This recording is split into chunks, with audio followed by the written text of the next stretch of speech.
Well, can you see that I'm here in Texas, the Yes. Lone Star State?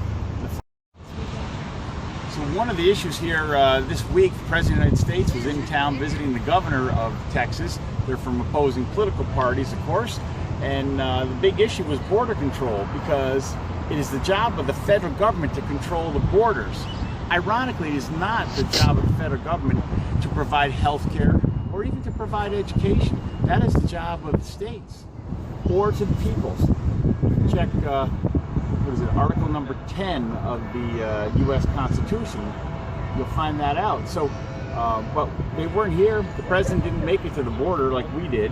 The president refused to do that. But the governor has a problem because he can't control the border. That's a federal responsibility. But what happens? These people enter his state. So, there you have it. Country of the U.S. and Mexico, separated right here in the Rio Grande River. Rio Grande.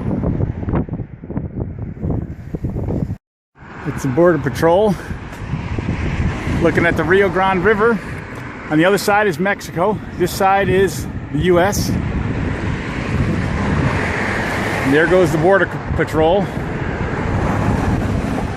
Here I am. This is the Rio Grande River that separates. The U.S. is on that side, and that's Mexico right there. What am I here to talk about? Of course, illegal immigration. What else? There's a number of things. First of all, we need to have the right amount of immigration. Nobody's opposed to legal immigration, and we should figure out what that is. What are some of the economic impacts of illegal immigration? For one, you increase the supply of unskilled and semi-skilled laborers.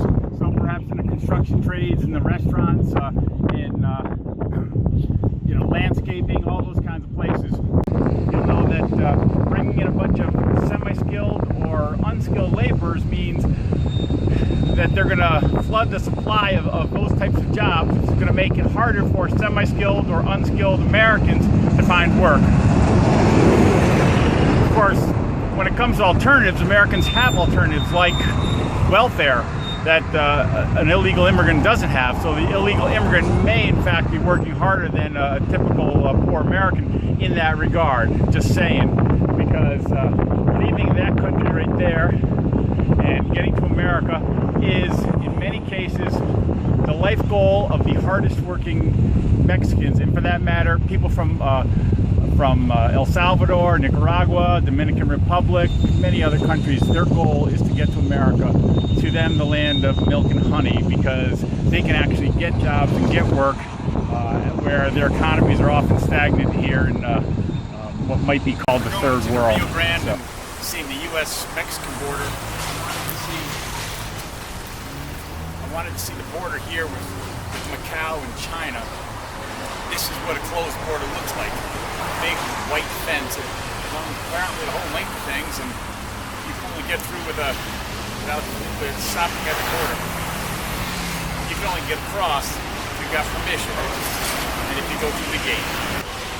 Borders are artificial, as you can see. This isn't a river, not like the Rio Grande, which is at least some sort of a demarcation between the U.S. and Mexico. But here, it's simply a wall, and across that wall is creating two separate cultures. This one capitalist and the other one not.